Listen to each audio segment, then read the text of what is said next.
So, you've reached the end of Realm Reborn and decided to try a new job. Or perhaps you're just some completionist who likes to watch all the numbers go up. Ladies and gentlemen, welcome. I'm Kurojaku, and I'm here to tell you everything you need to know to get your next class up and running. This is a Sprout's Guide to Final Fantasy XIV. Before we get into the how, let's go over some basics, starting with experience boosts. Now, assuming this is at least your second job you are working on, you will already have a boost at all times. If this is not your second job, go to your MSQ, idiot. Have a nice day, come back, see you later. Okay, thanks, bye. Anyways, where was I? Oh, right. Provided you stay below your highest level job, you will receive the Armory bonus, giving you plus 100% combat XP gain every time you kill something, meaning it will not boost any gains from roulette rewards, but more on that later.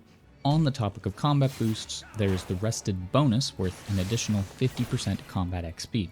You see, whenever you log off in a safe area, indicated by this little moon symbol beside your XP bar, you will accumulate this Rested bonus.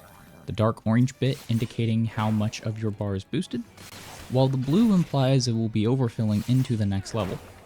It's honestly quite vague on how exactly it works, but it is a good habit to log off in safe zones for that little extra nudge. Food buffs. While on the surface, it'd seem like food is something to ignore until late game. All food has a nice side effect of granting yet another small 3% combat XP for 30 minutes. It's not a lot, but it does stack with everything else. You may want to stock up from one of the vendors and just drink an egg or something every 30 minutes if all you're after is that XP buff. Then we have equipment. Well, jewelry really mostly, as at least obtainable equipment. You see, when you finish your Hall of Novice basic training, you will receive a special ring, which boosts your combat XP by 30%, provided you stay below level 30. Fairly recently, they also added a second one of these rings to the Hall of Novice tactical training, giving the same boost up to level 60, and they do stack together. Furthermore, there is an earring in the Mog Station, Final Fantasy XIV's cash shop, that does the same boost up to level 90 while still stacking with the other two. Is it totally needed? No, not really. Especially if you're doing the lazy way and getting most of your XP from roulettes and hunt logs, it makes almost no difference. But if you're actively farming, it might come in handy. And it could be useful for the later levels. I still figured it was worth mentioning. And last but not least, the free company boost. Assuming you can handle a bit of socializing and make a few friends. Free companies, the Final Fantasy XIV version of a clan or guild system, can provide you with the passive boost ranging from 5, 10, or 15% combat XP. That is if your FC chooses to do so and doesn't forget to turn them on half the time. Now, there are technically two other XP sources that I will simply mention, but aren't necessary for the point of this video. They are very hard to get your hands on. One involving partying up with a certified mentor player. How you find those, I don't even know, necessarily. There's a list of requirements to be one, so they're not exactly everywhere. And the other being a catch-up XP boost for characters made on low population worlds. If you have them, then great. It's more XP for you and things will go quicker, but the rest of this guide will be going forward assuming you don't have either of these available.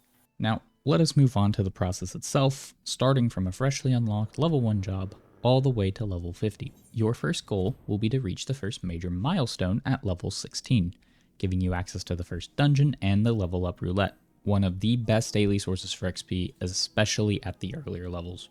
To do this, we will put all our focus on the hunt log. It's as simple as roaming around and killing a checklist of normally spawning mobs for a very quick and very large one-time XP gain per class. Each one has its own hunt log, so don't worry about saving it for one you don't want to play later. Every 10 levels, you'll obtain a new hunt list of marks, with level 40 being the final set. In my experience, pun most certainly intended, the first hunt log easily gets me past level 10, and a combination of the second hunt log and doing my job quests will bring me past 16, if not all the way up to 20. Do not forget to do your job quests. They have very important skills locked behind them, and you will want those to properly play your role. Don't be like my friend who went into like a level 40 dungeon on Paladin with no job quests and no job stone. You know who you are, by the way. As for gearing at this stage, I honestly don't bother with it too much. Don't overthink it. You can grab the freebies from your job quests and rotate through each slot if you wish. And if you really feel guilty about going into Sastasha without full gear, you could grab some vendor stuff. But personally, I never bother with that. I wait till about level 20, then give myself a full set of level 20 gear from a vendor, and then every 10 or 15 levels or so swap it out with more vendor gear until level 50. Things will change at that point, but we'll talk about that later. The next milestone lies at level 30. This grants access to your job stone. You should probably already know what that is by now if you're watching this. And more importantly, unlocking frontlines, a PvP daily roulette worth about half a level every day. All that's left now is our end goal, level 50. So, in the process of making this guide, I devised and tested my lazy long-term method to leveling all my jobs. It takes about a week per job, and all I really had to do was everything I've mentioned so far. Hunt logs, job quests, and a daily roulette every day, and in about 7 days hit around level 47 to 48. With only the food buff, the armory boost, and some XP jewelry, which doesn't really kick in too much to help me along. Now, whether you wish to copy my methods or simply want other options to grind XP without waiting a full week per job, I do have a few ideas in mind for you. First is the challenge log. Some of these you may have already completed over the same process. Dungeon clears and commendations come to mind. But two others I want to draw your attention to are the fates and leave quests. Now, while on their own, these little blue circles we call fates are a pretty poor XP source. They can be a nice bump if you do enough to finish up your weekly challenge log, or in between waiting for queues, I guess. Leaves, on the other hand, are actually fairly decent if you do some near your current level, and you can easily pick up a handful in each of the inns for the 3 starting hub cities. If you don't feel like doing either of those, or you already have done those and you still want to grind more XP this week, then that leaves you with running the highest level dungeon available until you reach the next one. Keep in mind that the 3 jobs added in Heavensward, that being the Dark Knight, Machinist, and Astrologian, unfortunately start at level 30 with no hunt log to help boost them up to 50, so these alternatives are all you have to work with besides your roulettes.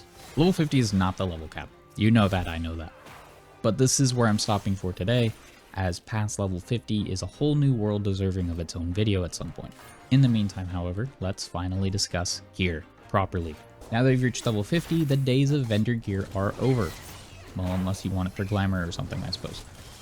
From here on out, until you reach the current level cap, you will instead be using Poetics gear. Tomestones of Poetics are a special currency from clearing most forms of group content after level 50, as well as your daily roulettes, of which you now have many, many more to try.